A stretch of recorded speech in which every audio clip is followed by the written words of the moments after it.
रूप की जय। गौर प्रेमानंदे हरि हरि ओम।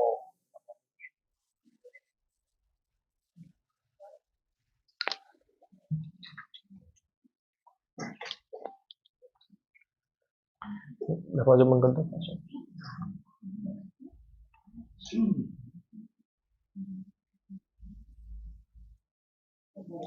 ओम नमो भगवते वासुदेवाय।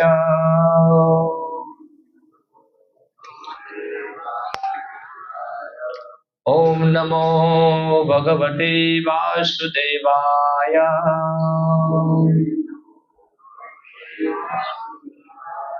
ओम नमो भगवते वासुदेवाय।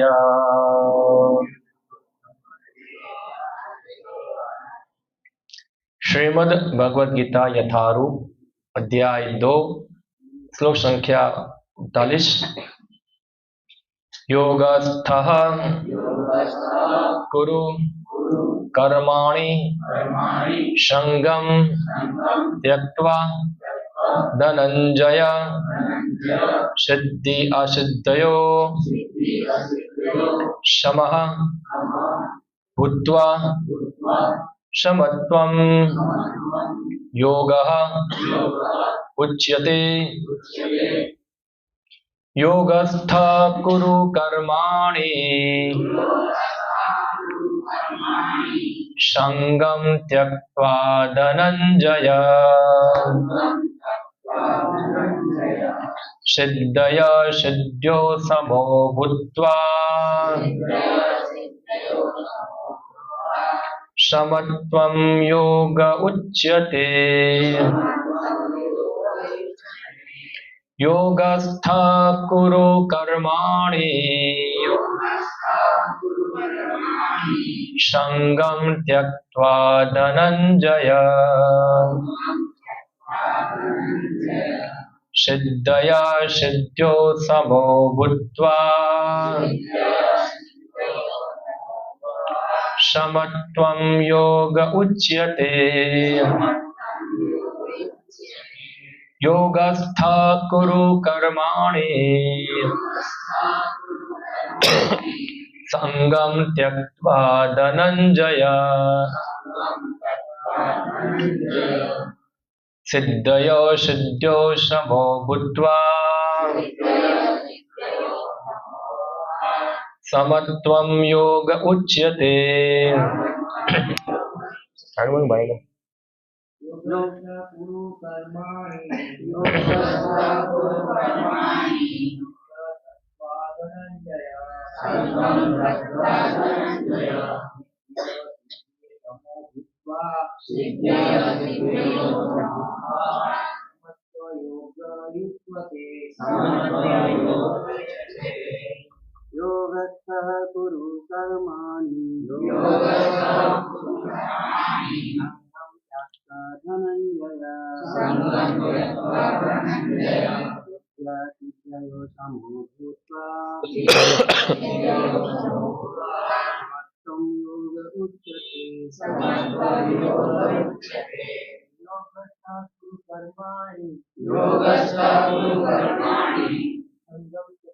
धनंजय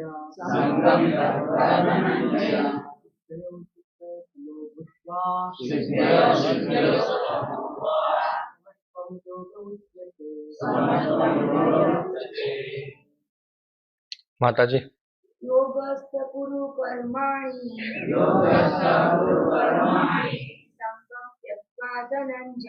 संगं त्यक्त्वा धनंजय सिद्धयोगो समो भूत्वा समत्वं योग उच्यते।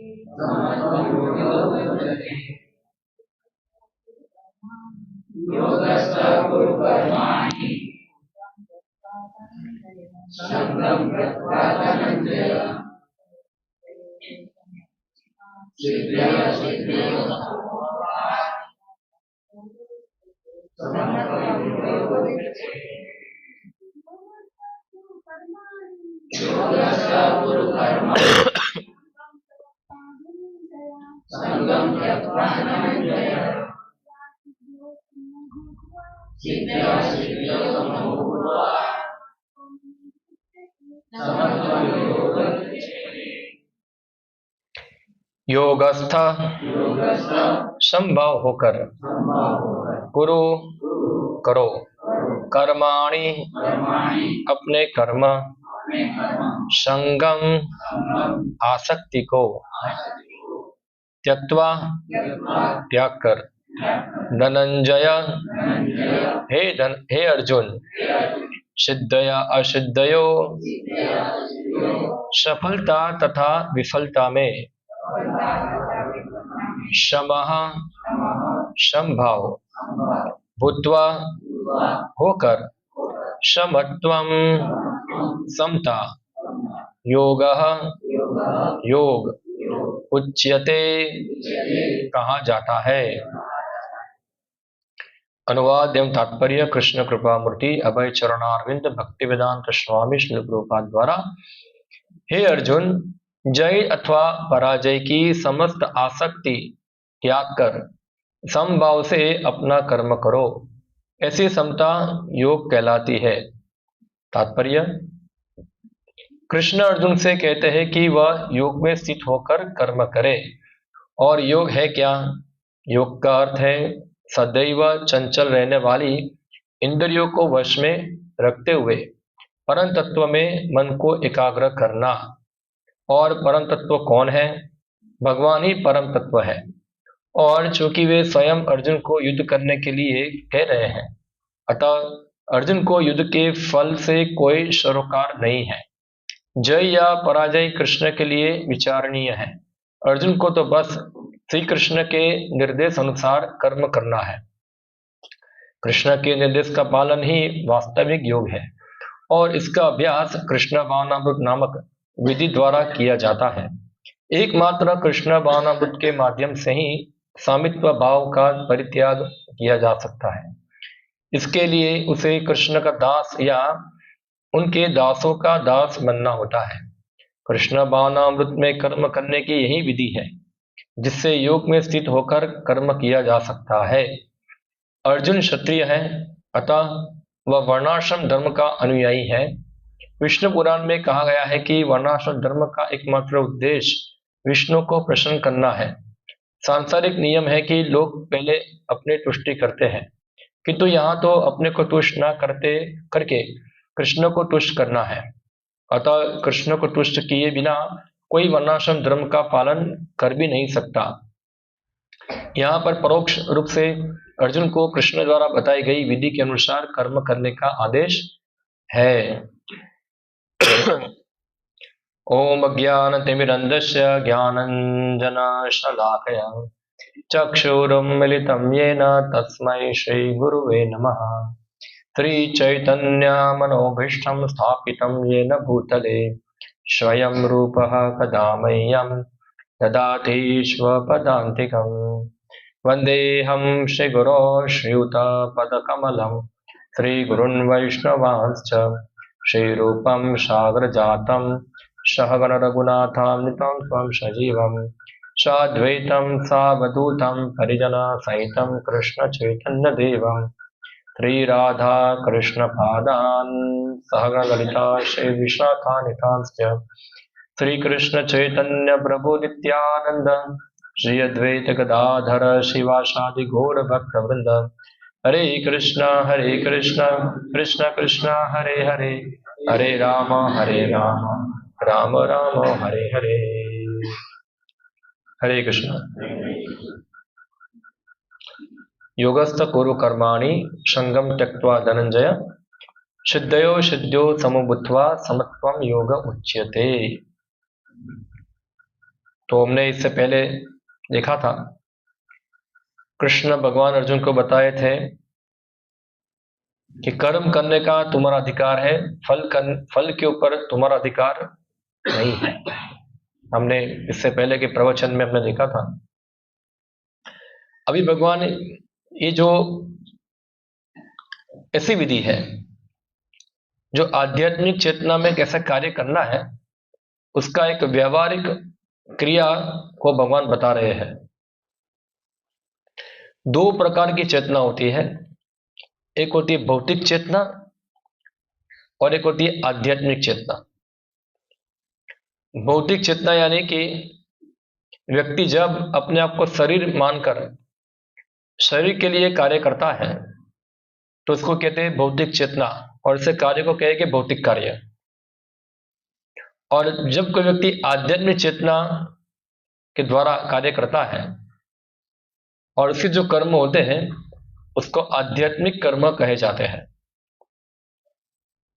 तो यहां भगवान जो है आध्यात्मिक कर्मों के बारे में बता रहे हैं। तो इससे पहले भगवान कृष्ण बताए कैसे भौतिक चीज है ये शरीर और आध्यात्मिक चीज क्या है, जीवात्मा। जीवात्मा पूर्ण रूप से आध्यात्मिक है और शरीर जो है ये भौतिक है। अभी जो व्यक्ति ये नहीं जानता है कि हम ये शरीर नहीं हम आत्मा है, वो सभी क्रियाएं किस लिए करेगा, शरीर के लिए ही करेगा। हाँ, हर चीज शरीर के लिए कार्य करेगा।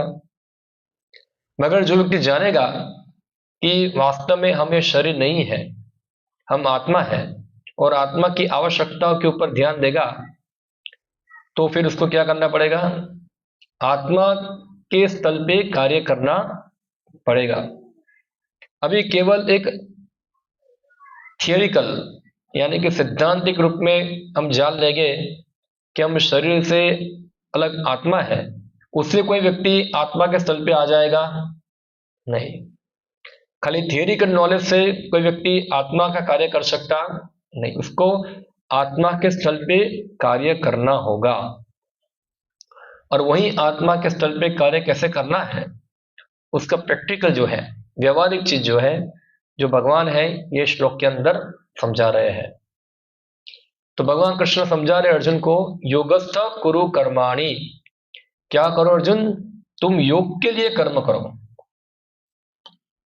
हाँ, और संगम तक्त्वा धनंजय, और वो योग कैसा होगा, संगम, संग यानी कि जो हमारी अभी हम क्या मानते हैं, हम शरीर है और शरीर के मानने के कारण हमारी जो आसक्ति है किसके साथ है, शरीर के संबंधी वस्तुओं से। तो यहां भगवान बताते शरीर और शरीर की संबंधी वस्तुओं से अनासक्त होकर व्यक्ति को क्या करना है, योग करना है। और क्या करना है उसमें, सिद्धयो असिद्ध्यो, यानी कि व्यक्ति को अपने जो भी कार्य है उसमें जो भी कुछ सफलता मिले या विफलता मिले, हाँ, वो छोड़कर उसको क्या करना चाहिए, समान भाव में रहकर कार्य करना चाहिए। और ऐसे कार्यों को कहते हैं योग। योग उच्यते, समत्वम योग उच्यते। अभी सामान्य रूप से हम देखते हैं जब भी योग शब्द की बात आती है तो हमारे मन में क्या विचार आता है, योग यानी कि, थोड़ा मोबाइल साइलेंट कर दिए सब लोग।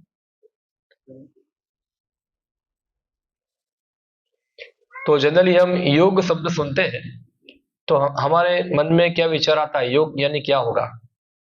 जैसे कि हम देखते हैं आजकल सब योगासन करते हैं, हाँ?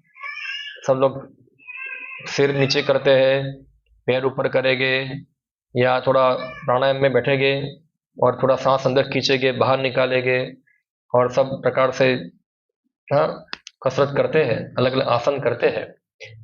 वो योग नहीं है, वो खाली आसन है। हाँ, और जो भी लोग इस प्रकार आसन करते हैं उसका उद्देश्य नहीं है आध्यात्मिक प्रगति करना, उसका उद्देश्य क्या है, शरीर को स्वस्थ रखना। शरीर क्यों स्वस्थ रखना है, कि ज्यादा हम क्या कर पाए, भौतिक आसक्ति बढ़ा पाए, भौतिक भोग कर पाए, इसलिए क्या रखना है, शरीर को स्वस्थ रखना है। तो ये योग नहीं है। अभी योग जो है पूरा गीता के अंदर भगवान अलग अलग प्रकार के योगों के बारे में बताते हैं। हाँ, एक है कर्म योग, एक है ज्ञान योग, तीसरा है ध्यान योग और बाद में भक्ति योग। हम ये योग जो है उसकी तुलना करेंगे हम एक बड़े एक बिल्डिंग के साथ। जैसे एक बिल्डिंग है, तो बिल्डिंग में अलग अलग क्या होते हैं, अलग अलग फ्लोर होते हैं, first floor, second floor, third floor, fourth floor, हाँ ऐसे फ्लोर होते हैं। और कोई व्यक्ति नीचे से ऊपर जाना चाहता है, उसका लक्ष्य क्या है, ऊपर के फ्लोर पे जाना। तो जो अलग अलग योग जो है वो एक एक फ्लोर है, पूरे बिल्डिंग को कहेंगे योग, और अलग अलग फ्लोर जो है वो अलग अलग स्थल के अनुसार उसके नाम दिए गए हैं। तो सबसे प्रारंभ में जो अवस्था होती है, हाँ, जो योग से भी नीचे है, तो मानव समाज की शुरुआत होती है जब मानव समाज धर्म पालन करता है। जब मानव समाज धर्म पालन नहीं करता है तो मानव समाज क्या होता है, पशु समाज होता है। हाँ, जैसे यहाँ आप देखो लिखा है पशु प्लस धर्म क्या है, इट्स इक्वल टू मनुष्य, और मनुष्य माइनस धर्म क्या बन जाएगा, पशु बन जाएगा। तो सामान्य रूप से लोग धर्म पालन करते हैं, मनुष्य के कार्य करते हैं, मगर ये सब धर्म पालन करने का उद्देश्य क्या होता है, वही भौतिक, वही भौतिक आ गया। फिर आत्मा के लिए तो कुछ होता, हम देखते हैं बहुत सारे लोग मंदिर आते हैं, कीर्तन करते हैं, प्रसाद भी लेते हैं, भगवान से प्रार्थना करते हैं, प्रणाम करते हैं, सब कुछ करते हैं, घर में भी कुछ अगरबत्ती करते होगे, कुछ पढ़ते होगे, या कुछ ज्ञान बान कुछ करते होगे, अनुष्ठान करते होगे। ये सब करने का कर रहे, उसके पीछे उद्देश्य क्या है। तो जो लोग का उद्देश्य होगा कि मुझे ये जगत के अंदर क्या रहना है, सुखी होना है, हाँ मौज करनी है, ये जगत में, ये जन्म के अंदर भी, और धार्मिक हूं मैं, इसलिए मैं अगला जन्म भी मानता हूं, अगला जन्म भी होगा तो मैं अच्छा अच्छा काम करूंगा, जिससे क्या होगा, मेरा अगला जन्म भी क्या होगा, अच्छा होगा, और मैं इससे बढ़िया और क्या कर पाऊंगा, भौतिक सुख को भोग पाऊंगा।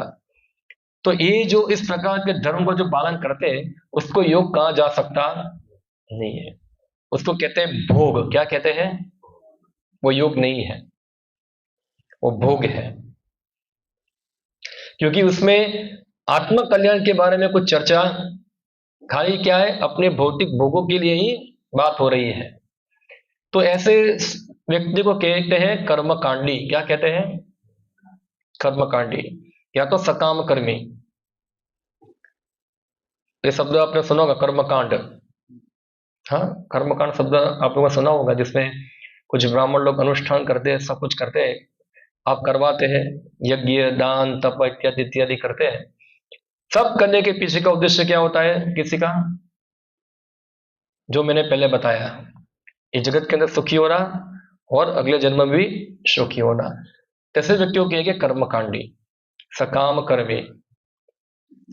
उससे थोड़ा और ऊपर आता है ऐसा व्यक्ति जो ये सब धर्म पालन करता है, क्या करता है, यज्ञ दान तप इत्यादि सब करता है, मगर ना तो उसको इस जगत के अंदर भोग भोगना है, ना तो उसको स्वर्ग में जाना है। उसको क्या चाहिए, मुक्ति चाहिए, हाँ उसको मुक्त होना है। इसलिए वो क्या करता है, अपने कर्म फलों को त्यागता है, वो भोगता नहीं है, वो छोड़ता है। तो ऐसे व्यक्ति को हम कहेंगे कर्मयोगी। क्या कहेंगे, कर्मयोगी। तो देखो, कर्मकांड और कर्मयोग में अंतर ये है। हाँ, कर्मकांड में क्या होता है, व्यक्ति जो कर्म करता है उसको खुद भोगता है, और कर्मयोग में क्या होता है, जो कुछ कर्म का फल होता है उसको वो क्या करता है, त्याग देता है, उसको कर्मयोगी कहते हैं। इसके पहले के श्लोक के अंदर भगवान बताए, हाँ कर्मयोगी अपना फल त्याग देगा वो। फिर बिल्डिंग के हम सबसे ग्राउंड फ्लोर में थे, वहां क्या था, कर्मकांड। अभी बिल्डिंग के फर्स्ट फ्लोर में आ गए हम लोग, वो क्या आ गया, कर्मयोग। अभी बिल्डिंग के सेकंड फ्लोर में जाएंगे तो वहां आ जाएगा ज्ञान कांड। क्या आएगा, यानी कि ज्ञान योग आएगा। तो ज्ञान योग में क्या होता है कि व्यक्ति ये सब अनुष्ठानों को भी छोड़ देता है, त्याग देता है, और केवल आत्मा क्या है वो जानने के लिए, वो समझने के लिए उसका चिंतन करता है, ज्ञान अर्जित करता है। हाँ, और क्या है आत्मा, उसके लिए ही उसका हमेशा प्रयत्न रहता है। ऐसे व्यक्ति को कहते हैं ज्ञान योगी। क्या कहेंगे? ज्ञान योगी। और उसका लक्ष्य भी क्या है कि उसको भी जगत में भोग भोगना नहीं है, उसको मुक्ति चाहिए। तो ज्ञान द्वारा मुक्त होना चाहता है वो। और फिर ज्ञान योग से ऊपर आता है ध्यान योग। क्या आता है? ध्यान योग। ध्यान योग के अंदर व्यक्ति जो होता है, सब प्रकार के कर्मकांड को छोड़कर जंगल में जाता है, हिमालय में जाएगा, गंगा यमुना किनारे पे वहां रहेगा, घास बिछाएगा, कुछ घास, वहां बैठेगा, और फिर धीरे धीरे यम नियम प्राणायाम ध्यान धारणा समाधि इस प्रकार के अष्टांग योग के जो नियम है वो सब नियम को पालन करेगा। उसको कहते हैं ध्यान योग। क्या कहते हैं? और ध्यान द्वारा अपने हृदय के अंदर परमात्मा को ढूंढेगा, उसको कहते हैं ध्यान योग। और फिर उससे ऊपर आता है भक्ति योग। भक्ति योग के अंदर क्या है कि व्यक्ति जो है प्रेम से भगवान की क्या करेगा? सेवा करेगा, उसकी सेवा करेगा। यानी कि खुद के लिए वो कुछ काम करेगा नहीं, किसके लिए करेगा? भगवान के लिए करेगा। इसको कहते हैं भक्ति योग। तो अलग अलग मैंने बताया अलग अलग योग है, सभी योग का उद्देश्य है भक्ति योग तक पहुंचने के लिए। हाँ, भक्ति योग तक पहुंचने के लिए। तो ऐसा नहीं कि किसी को भक्ति करना है तो सबको क्रमशः आगे बढ़ना पड़ेगा, ऐसा नहीं है। कोई सीधा भी भक्ति चालू कर सकता है।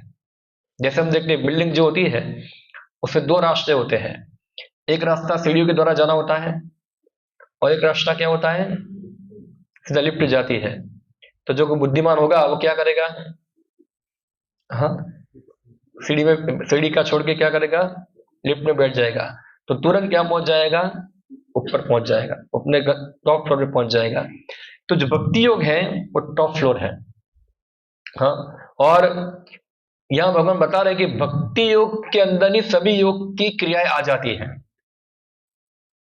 जैसे 100 रुपए के अंदर 50 रुपये आ गए, 100 रुपए के अंदर 80 रुपया आ गया, 100 रुपए के अंदर 90 रुपया आ गए। इसी प्रकार से कर्म योग, ज्ञान योग, ध्यान योग और अष्टांग योग, ये सभी क्रियाओं के जो परिणाम है वो अपने आप किसके अंदर आ जाते हैं? भक्ति योग के अंदर आ जाते हैं। जैसे उदाहरण मैं आपको दूं, जैसे कर्म योग है, तो कर्म योग में व्यक्ति क्या करता है? अपने कर्म फल को त्याग देता है। मगर भक्ति योग में क्या होता है?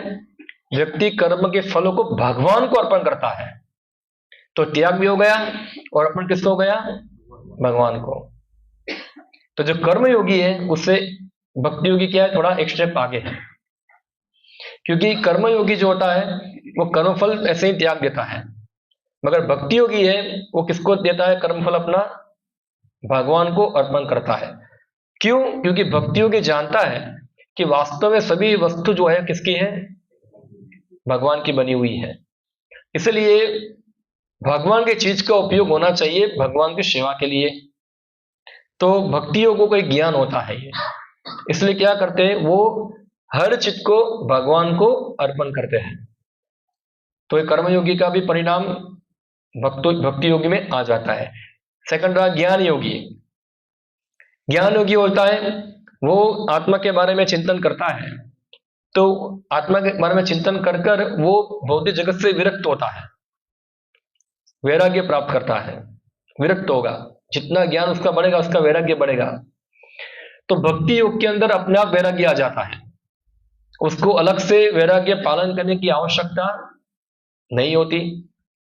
जैसे उदाहरण मैं आपको दूं, हाँ, जैसे एक ग्लास है, ग्लास के अंदर गंदा कचरा पड़ा है, आप अच्छा पानी डालेंगे ग्लास के अंदर, डालते रहो तो क्या हो जाएगा?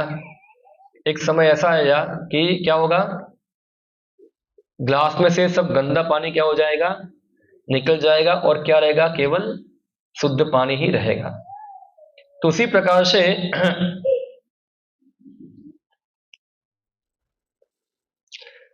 प्रकार से जो हमारी भौतिक जगत में आसक्ति जो है, हाँ, जो हमको जगत के अंदर बांध के रखती है, वह गंदे पानी के समान है। क्या है, वो गंदा पानी जैसा है।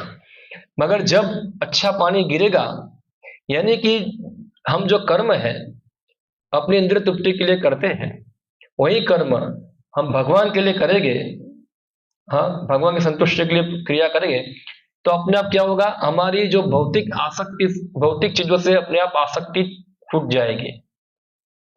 जैसे उदाहरण मैं आपको दूं, किसी को फिल्मों के गाने गाने का बहुत शौक है, उसको उसमें आसक्ति है, वो गंदा पानी जैसा है।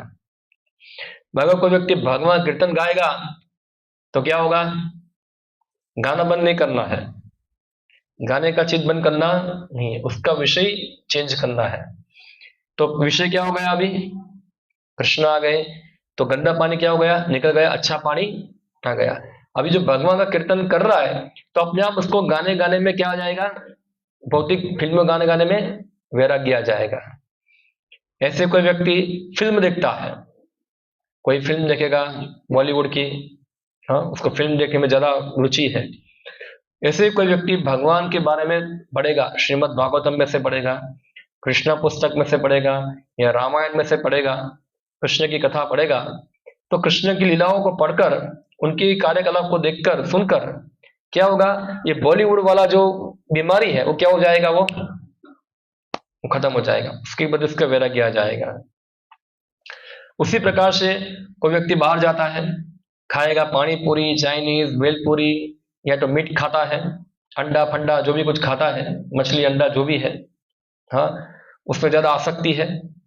मगर क्या होगा, वो कृष्ण का प्रसाद ग्रहण करेगा, हाँ भगवान को अर्पण किया हुआ भोग जो है उसको प्रसाद के रूप में ग्रहण करेगा, तो अपने आप क्या होगा, ये बीमारी क्या हो जाएगी, निकल जाएगी। हाँ तो जो भी हमारे दूषण है, जो चीज हमारी आसक्ति जिसमें है, अगर वही आसक्ति हमारे कृष्ण में हो जाती है या कृष्ण के कार्य में हो जाती है, तो भौतिक कार्यों की आसक्ति अपने आप क्या हो जाती है, निकल जाती है। जैसे आपके हाथ में सूखा रोटी है, आपको मैं घी वाला रोटी दूंगा तो सूखा रोटी आप क्या करेंगे, छोड़ देंगे और घी वाला रोटी पकड़ लेंगे। उसी प्रकार से अगर आपको हायर एंगेजमेंट मिल जाएगा, यानी कि आपको उच्च प्रकार की क्रिया मिल जाएगी, तो निम्न प्रकार की क्रिया अपने आप क्या हो जाएगी, निकल जाएगी। यानी कि भक्तों के अंदर अपने आप वैराग्य आ जाता है, उसको वैराग्य पालन करने के लिए अलग से अभ्यास करने की आवश्यकता नहीं है। हम देखते हैं बहुत सारे लोग जो होते हैं नशा छुड़ाओ आंदोलन करते हैं, हाँ ड्रग्स छुड़ाओ, नशा छुड़ाओ, पान मसाला छुड़ाओ, गुटखा छुड़ाओ। अब लिखते भी है पान मसाला के ऊपर कि पान मसाला खाने से कैंसर होता है, फिर भी लोग खाते हैं। हाँ लोग ना जाने कितने सारे क्लब है, कितनी सारी ऑर्गेनाइजेशन है जो लोगों का नशा छुड़ाने के लिए कितने प्रकार के सेमिनार लेते हैं, कितना उनको गाइड करते हैं, और फिर व्यक्ति क्या करता है, मैं नशा छोड़ दूंगा, तो सब फेंक देता है।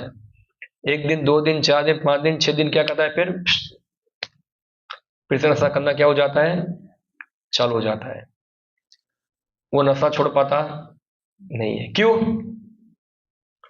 क्योंकि किसी के प्रभाव में आकर उसे छोड़ दिया नशा, मगर जो नशा करने का जो टेस्ट मिलता था उसके मन में से गया नहीं है।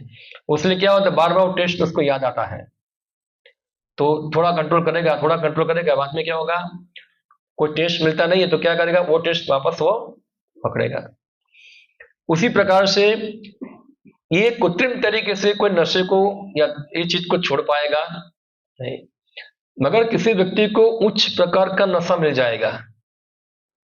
हाँ तो जैसे लोगों को नशा करने में टेस्ट मिलता है, ऐसा ही टेस्ट, हायर टेस्ट उसको मिलेगा भगवान कृष्ण के नाम रूप गुण लीला परिकर के अंदर। हाँ तो वो नशा जो लगता है, तो वो नशा क्या हो जाएगा, अपने आप फीका पड़ जाता है, निकल जाता है वो। हाँ वो क्योंकि देखो नशा छोड़ दिया, अभी खाली बैठ गया, कुछ करने को है नहीं, तो क्या होगा, हर जीवात्मा को कुछ ना कुछ तो टेस्ट चाहिए, तो कुछ टेस्ट प्राप्त करने के लिए क्या करेगा, फिर अभी उसके पास कुछ ज्ञान नहीं है तो क्या होगा, तुरंत वही चीज पकड़ेगा।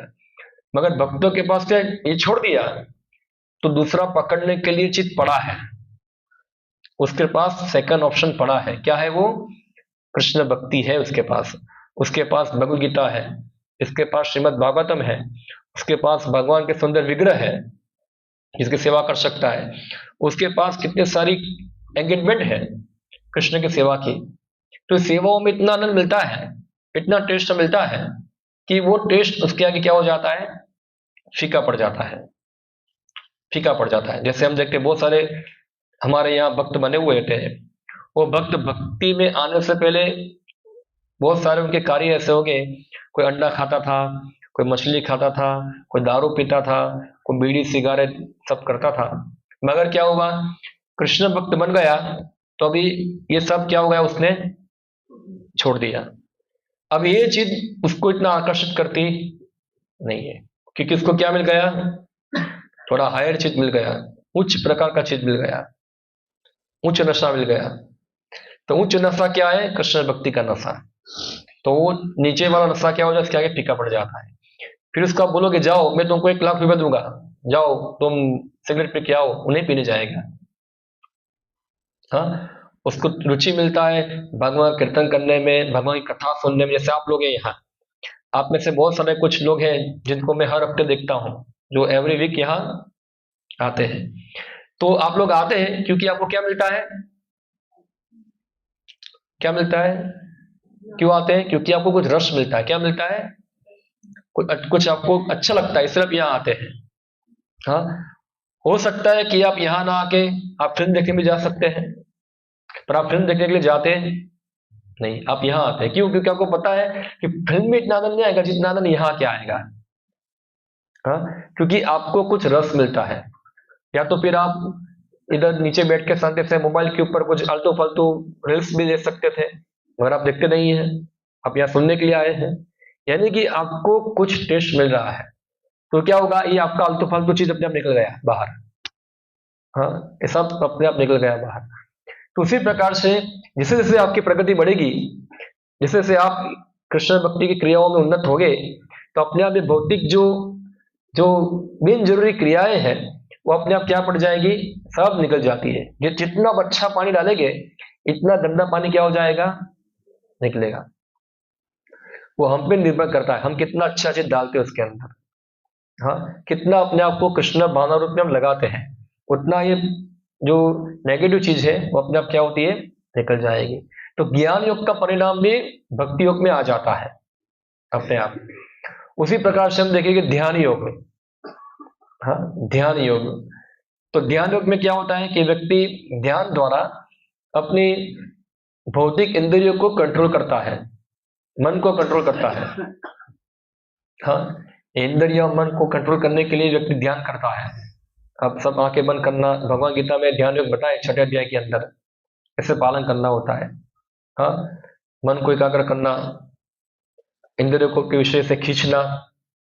मगर ध्यान योगी बहुत प्रयास करने के बाद, ना जाने कितने प्रैक्टिस करने के बाद वो अपने इंद्रियों और मन को कंट्रोल करता है।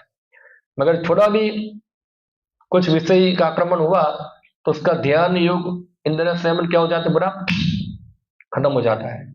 जैसे हम देखते हैं विश्वामित्र ऋषि का हुआ था, 60,000 साल तक ध्यान लगाया है, कोई छोटी बड़ी बात नहीं थी। मगर थोड़ा डिस्टर्बेंस हुआ, क्या हो गया, उसका ध्यान भंग हो गया, उसके अंदर संयमन खत्म हो गए इधर। मगर भक्ति योग के अंदर माइंड कंट्रोल यानी कि मन का संयम और इंद्र का संयम अपने आप हो जाता है। वो ध्यान योग से ज्यादा पावरफुल है। कैसे, क्योंकि भक्त जो होता है अपनी इंद्रियों को क्या करता है, भगवान की सेवा में लगाता है। 24 घंटे उसकी इंद्रिया जो होती है भगवान की सेवा में लगी रहती है। इसलिए इंद्रियों के लिए अनेकों विषयों में भोग करने का अवसर मिलता ही नहीं है, उसका एंगेजमेंट वही रहता है। और मन जो होगा कि भक्त लोग जो है हमेशा भगवान का स्मरण करने में अपने मन को लगाते हैं। भगवान गीता बताए, मन मना मद भक्तो मद्दाजी माम नमस्कुरु। हाँ, तो कैसे मन लगाते हैं भक्त लोग, तो हमें देखा हर भौतिकवादी होता है अपने लिए घर पे, अपने घर होगा उसका, सबका घर होता है। हाँ, सब घर के अंदर परिवार होगा, परिवार के अंदर वो सब उसका पालन पोषण करेगा। एक भक्त भी ऐसा करता है।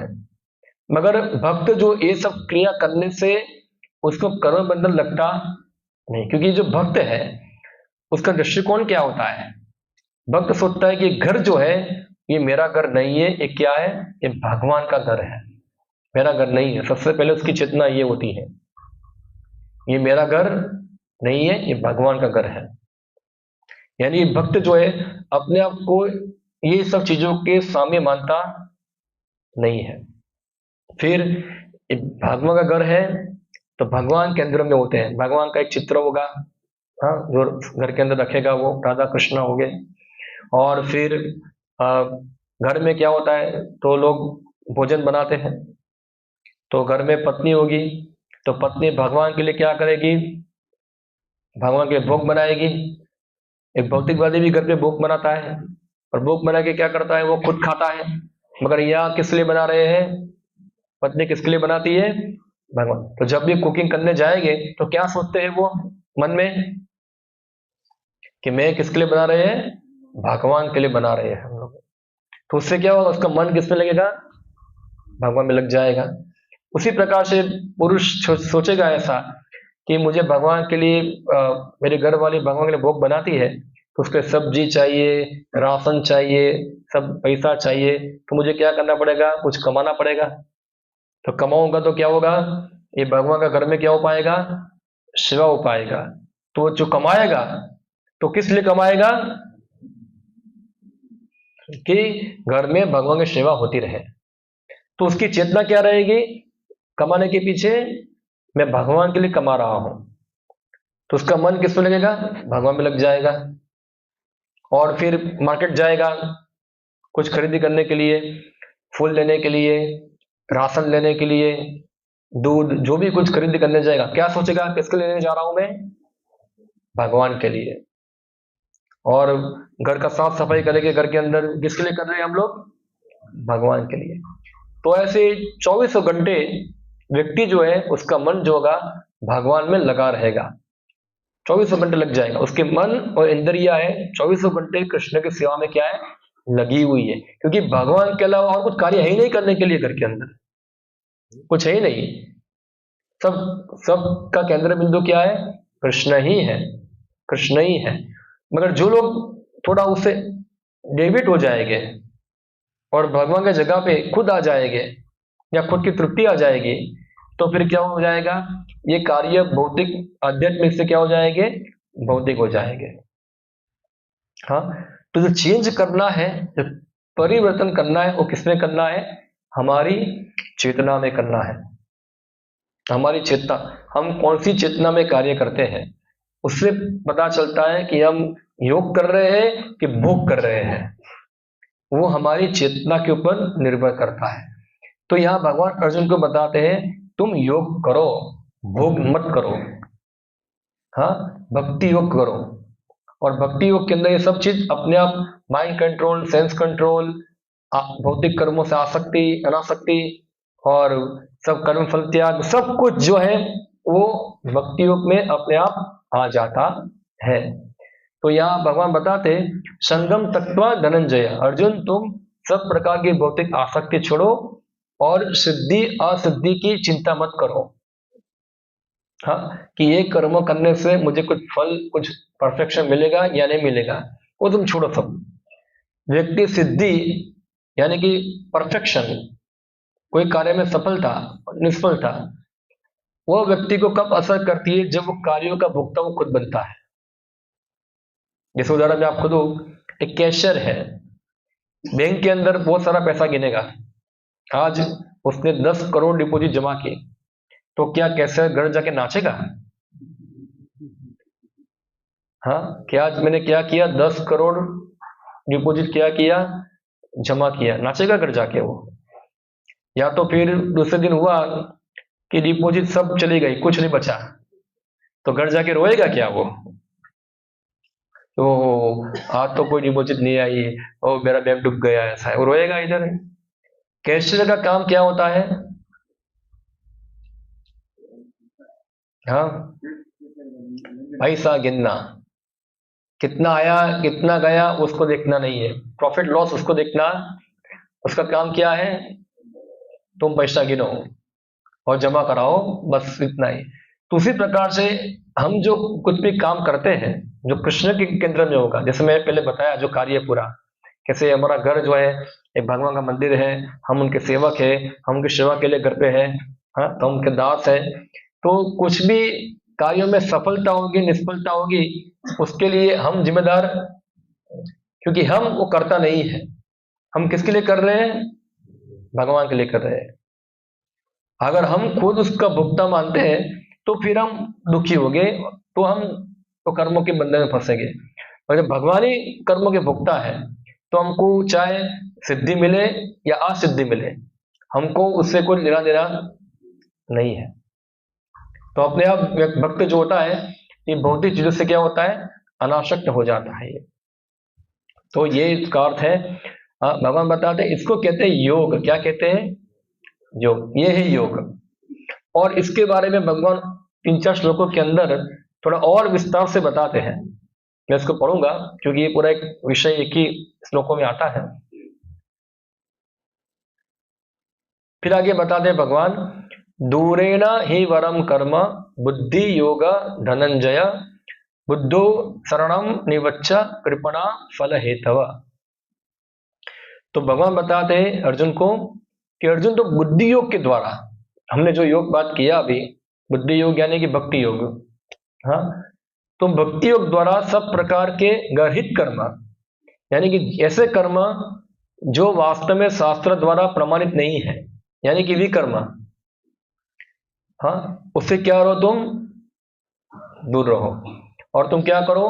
बुद्धो शरणम निवच्छ, तुम क्या करो? भगवान की शरण में जाओ। हाँ, इस प्रकार से जो व्यक्ति अपने कर्म फलों को भुगता है वो कृपण है। तो यहाँ भगवान बताते हैं, हाँ, कि कृपण एक होता है कृपण, और कृपण का विरुद्ध शब्द है ब्राह्मण। क्या है? ब्राह्मण। कृपण यानी कि कंजूस। तो कंजूस किसको बोलेंगे? जिसके पास बहुत सारा पैसा है पर कभी खर्चता, खाली बस लॉक करके रखा है इसके अंदर। रोज रात होगी लॉक खोलेगा, देखेगा कितना पैसा है, हाँ गड्डी पड़ी हुई है, फिर से बंद कर देगा, हाथ लगा के छोड़ देगा। रोज देखेगा कितना है, गड्डी रखी छोड़ देगा, एक पैसा खर्च करेगा। जैसे हमारे गुजरात में बोलते हैं कंजूस मारवाड़ी, ऐसा बोलते हैं, हाँ। तो ये कृपण होता है कंजूस, जिसके पास संपत्ति है मगर संपत्ति को खर्च करता नहीं है। और जो दूसरा इसके सामने ब्राह्मण, ब्राह्मण का दूसरा अर्थ होता है उदार। क्या है? उदार। जो उसके पास जो भी संपत्ति है उसका सबका पूर्ण उपयोग करता है। अभी आप देखिए कृपण के पास संपत्ति क्या है, हमारे पास संपत्ति क्या है? क्या हमको भगवान ने संपत्ति दी है? सभी जीव जब आते हैं तो एक संपत्ति अपने साथी लेके आते हैं। क्या होता है वो? हमारा ये शरीर क्या है? भगवान ने सभी जीवों को ये संपत्ति के रूप में क्या दिया है? ये शरीर दिया है। हाँ, हमको भगवान ने ऐसे ही दिया है। अभी ये संपत्ति हमको मिला है, और शरीर भी किसका मिला है हमको? मानव योनि मिली है। तो शरीरों में भी श्रेष्ठ शरीर क्या है? मानव शरीर। बहुत सारे अलग अलग शरीर हैं, कुत्ते का, बिल्ली का, गधे का, मगर अभी क्या कौन सा मिला है? मानव शरीर मिला है। भाई मानव शरीर मिला है और मानव शरीर का उपयोग करना चाहिए भगवान को समझने में। तो जो कंजूस होगा ये मानव शरीर का उपयोग कभी इसमें करेगा नहीं। ये जो संपत्ति इसको मिली है इसका उपयोग करना चाहिए था, खर्च करना चाहिए था कुछ प्राप्त करने के लिए, वो मानव शरीर को उसने लगाया नहीं। तो उसको क्या बोलेंगे? कृपण, एक कंजूस है। और जो ब्राह्मण जो होता है वो अपने मानव शरीर का 100% उपयोग करता है भगवान को समझने के लिए। इसलिए वो कंजूस नहीं है, शरीर का उपयोग पूरा करता है। तो हम देखते हैं जो लोग कृपण है वो अपने कर्मों के फलों को खुद भोगना चाहता है, खुद भोगना चाहता है। भगवान बोलते हैं कृपण है, ये कंजूस है। यानी कि जो स्वार्थी है उनको भगवान गीता के अंदर कंडेम करते हैं। कंडेम करने यानी कि हिंदी में क्या बोलेंगे उसको, धिक्कार है उसको, क्या है, उसको धिक्कारते हैं। हाँ, तो हम देखते हैं मेजोरिटी लोग क्या है, सब ऐसे ही हैं। 90.9% लोग जो होते हैं सब क्या है, कर्मी ही है। और यहाँ भगवान कर्मी को धिक्कारते हैं कि कर्मी जो होता है अपने फलों को खुद भोगना चाहता है, वो कभी छोड़ता नहीं है। क्योंकि वो सोचता है, कर्मी क्या सोचता है, मैं शरीर हूं और शरीर के संबंधी सब क्या है, सब मेरे हैं। तो मुझे क्या करना है, मेरे शरीर और मेरे परिवार सबको सुख देना है, और उसके लिए दिन रात क्या करेगा, वो परिश्रम करता है। तो ऐसे व्यक्ति को कहेंगे कृपण। क्या है वो, प्रहलाद महाराज बताते हैं, तृप्तन ना देहा कृपण भाजा। कृपण जो होता है कभी भी अपनी इंद्रिय तृप्ति से संतुष्ट होता नहीं है, हमेशा उसको ज्यादा ही चाहिए। कभी नहीं बोलेगा कि अभी मैं क्या हो गया, संतुष्ट हो गया। अभी थोड़ा दिन पहले मैं गांव में गया था, तो वहां बहुत सारे गांव के अंदर हम सबको गीता का प्रचार करने गए। बोला गीता पढ़िए, उनका उत्तर क्या होता है, अभी तो मेरा टाइम नहीं हुआ है। अभी मेरा टाइम, एक दादा था 60 साल का, बोला गीता पढ़िए दादा, अभी तो टाइम नहीं हुआ है मेरा, ऐसा है। तुम्हारा गीता पढ़ूंगा तो मेरा घर कैसे चलेगा। बोला लड़का चलाएगा, लड़का चला रहा है कोई बात नहीं, पर मैं भी कुछ करता हूँ ना, तो गीता पढ़िए अभी, अभी तो मरवानो घणो टाइम से मारो जी। तो मैं दादा को पूछा, दादा कितना टाइम बाकी है बताए आपको, लिखा क्या है भगवान से कब बनने वाले हैं। वो तो मरे के देखे जाएंगे। यानी कि ये सब क्या है, कृपण है। क्या ये कृपण है। इसलिए प्रहलाद महाराज बताते हैं, कौमारम आश्रितो प्राज्ञो। कब भक्ति करनी चाहिए, भक्ति करने की उम्र क्या है। हाँ, तो प्रहलाद महाराज के अनुसार कौमारम आश्रितो प्राज्ञो, व्यक्ति को कुमार अवस्था से ही भक्ति करनी चाहिए। क्यों, क्योंकि दुर्लभम मानुषम जन्म, एक तो मानव जन्म क्या है, पूरा दुर्लभ है, अध्रुवम, और ये जन्म भी क्या है, पूरा अध्रुव यानी कि अस्थिर है, कभी भी क्या हो जाएगा, खत्म हो जाएगा, अध्रुवम। तो इसलिए, और ये बहुत आसानी से नहीं मिलता है, इसलिए उसका पूर्ण उपयोग करना चाहिए कृष्ण भावना में। मानव शरीर में हर क्षण जो है वो बहुत महत्वपूर्ण होता है। चाणक्य पंडित बताते हैं कि जो समय होता है हमारा जाता है, वो समय को आप करोड़ करोड़ रुपया देकर भी वापस खरीद सकते नहीं है। हाँ, तो समय जो है वो बहुत महत्वपूर्ण है, और जिनका समय कृष्ण भक्ति में लगता है वो समय क्या है, वो समय उसका सदुपयोग हुआ। और जो समय कृष्ण भक्ति में लगा नहीं है वो समय क्या है, पूरा बेकार गया। इसलिए भागवत हमें बताते हैं, आयु हरति पुंसा।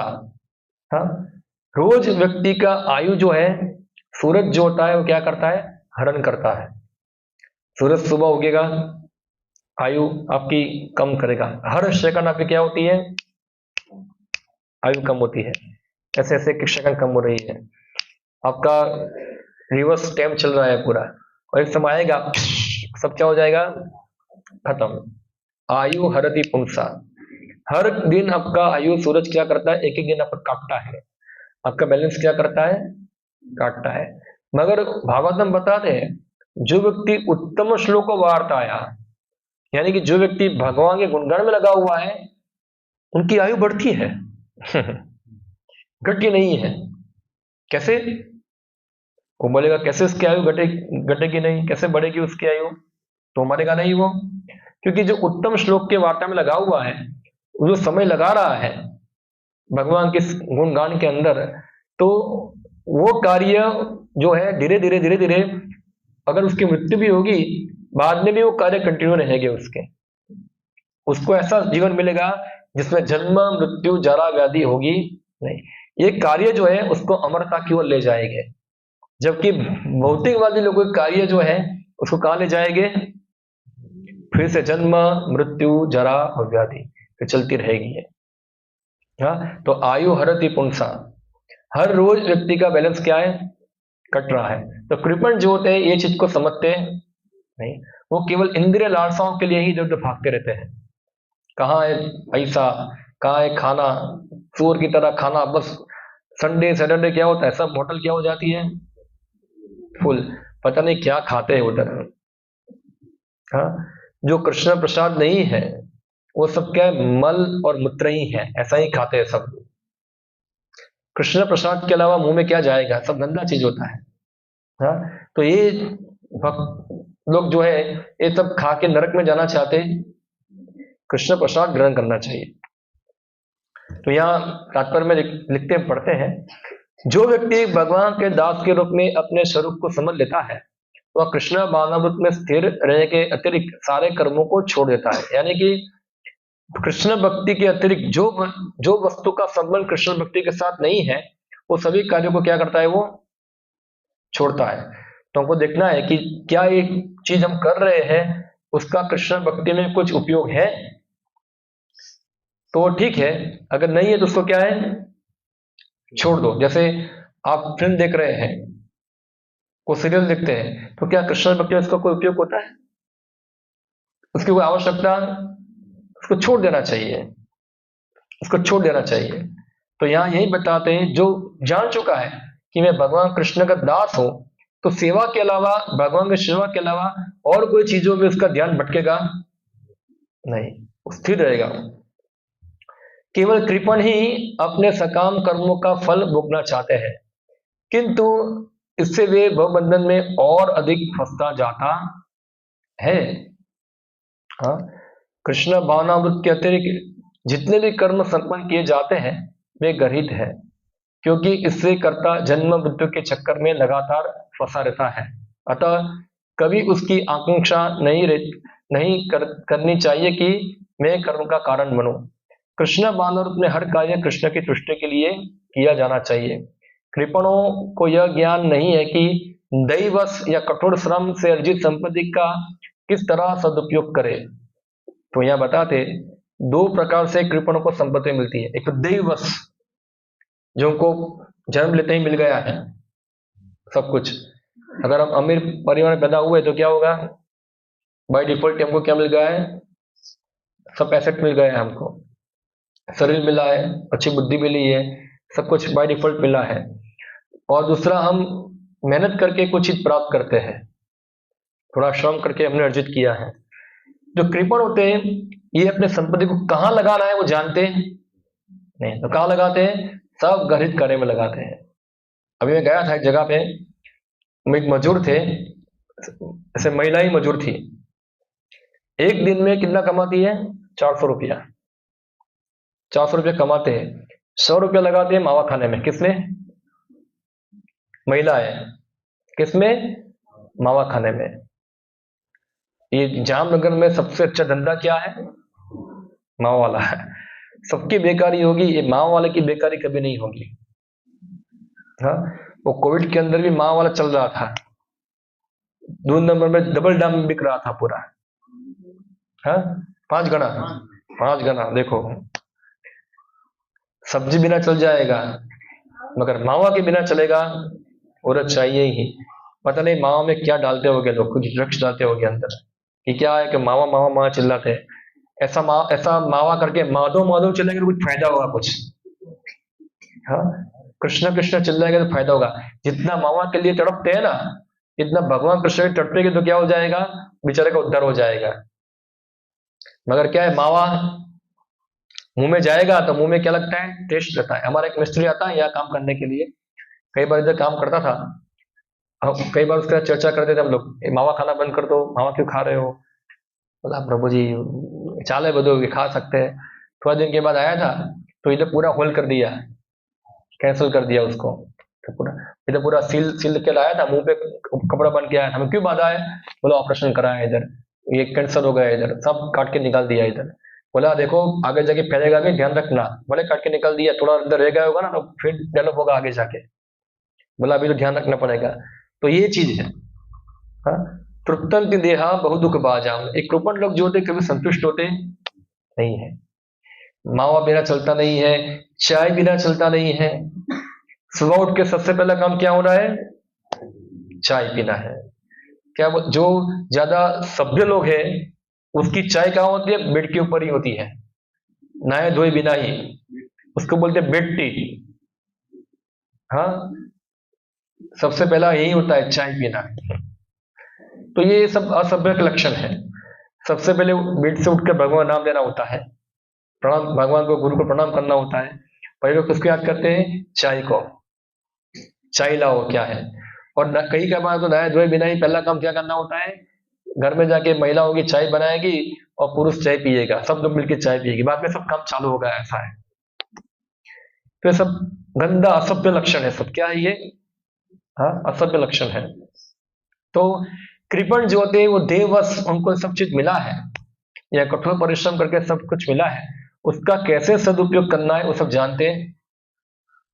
कितने मूर्ख है, उनको पता नहीं कि सामने तुम्हारी मृत्यु है, उनको दिखती नहीं है। हाँ, जैसे ऑस्ट्रिच, क्या बोलते हैं इसको हिंदी में? सामरुग, सामरुग हिंदी में क्या बोलते हैं? सामरुग ही बोलते हैं। हाँ?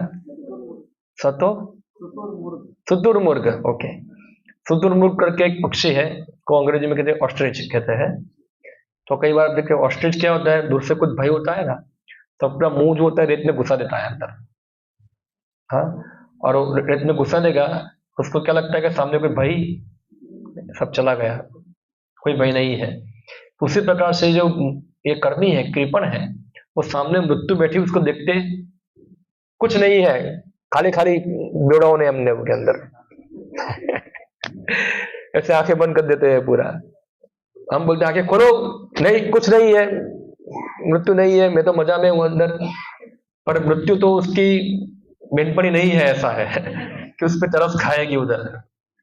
हाँ, वो तो आएगी लेके चली जाएगी। हाँ, वो किसी, आप उसको घूस घूस दे सकते नहीं है कि भाई अभी ठहरो, अभी मैं तुमको थोड़ा पैसा देता हूँ, चले जाओ बाद में, किसी की बात नहीं मानेगी वो आएगी, अपने काम करेगी, चली जाएगी। तो इसलिए ये जो कृपण होते हैं ये सब चीज को देख पाते नहीं, सत्य को देख पाते नहीं है कि सामने क्या है, मृत्यु खड़ी हुई है। अभी जागो, अभी टाइम ही नहीं है अभी जागने का, बाद में करेंगे अभी। तो ये मूर्खता है।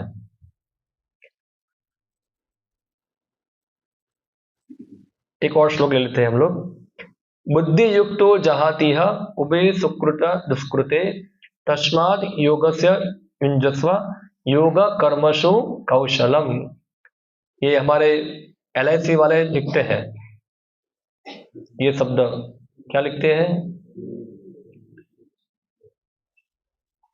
योग नहीं, LIC में योग योगक्षेम महाम्यम लिखते हैं।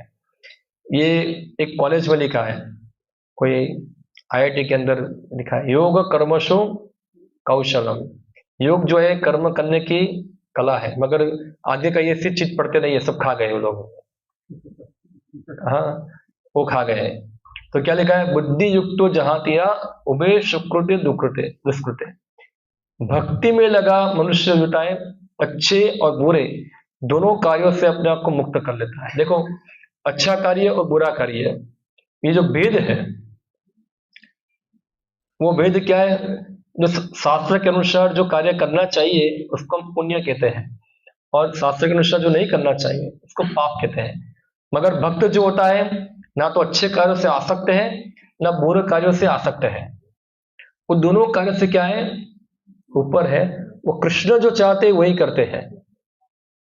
हाँ, इसी कारण से वो क्या होते हैं, उसके लिए क्या अच्छा है वो बुरा है, उसका निर्धारण कहाँ होगा, क्या कृष्ण चाहते हैं। इस उदाहरण में आपको दो, भगवान कृष्ण बोलते हैं युधिष्ठिर महाराज को, जाओ जाके बोलो अश्वत्थामा मर गया, झूठ बोलो। तो अभी झूठ बोलना अच्छा कार्य कि बुरा कार्य है? युधिष्ठिर महाराज सोच रहे थे झूठ बोलना बुरा कार्य है, मैं धर्मराज हूं, क्या होगा, अपने गुरु को झूठ थोड़ा बोल सकता हूं। भगवान बोले जाओ बोलो। तो बाद में क्या हुआ, भीम ने एक हाथी को मारा, इसका नाम क्या था, अश्वत्थामा। और युधिष्ठिर महाराज जाके बोले द्रोणाचार्य को, अश्वत्थामा हता नरो वा कुंजर। भगवान ने शंख बजाया तो कुछ पता चला नहीं क्या बोला। तो इस प्रकार से द्रोणाचार्य का मृत्यु हुआ। तो युधिष्ठिर महाराज का रथ जो था, जो ऊपर चल रहा था, नीचे आ गया। लोग सोचे कि युधिष्ठिर हमारा झूठ बोलने से नीचे आ गया, पर झूठ बोलने से नीचे आया नहीं, क्योंकि भगवान जो बता रहे थे वो पालन करने में क्या किया उन्होंने, आनाकानी किया। अभी जो भगवान बताते हैं वही अच्छा कार्य है। हमको लग सकता है बुरा, बुरा और अच्छा का भेद कौन कर सकते हैं? ये भेद बनाया ही किसने? भगवान ने बनाया। अबे भगवान बोलते हैं चलो मैं बोलता हूं अभी ये सही है, करो अभी ये, मगर नहीं नहीं, पहले आपने बताया था वही सही है। भगवान ये धर्म है, जो मैं बताता हूं वही धर्म है। तो भगवान जो बताते वो सर्वोच्च धर्म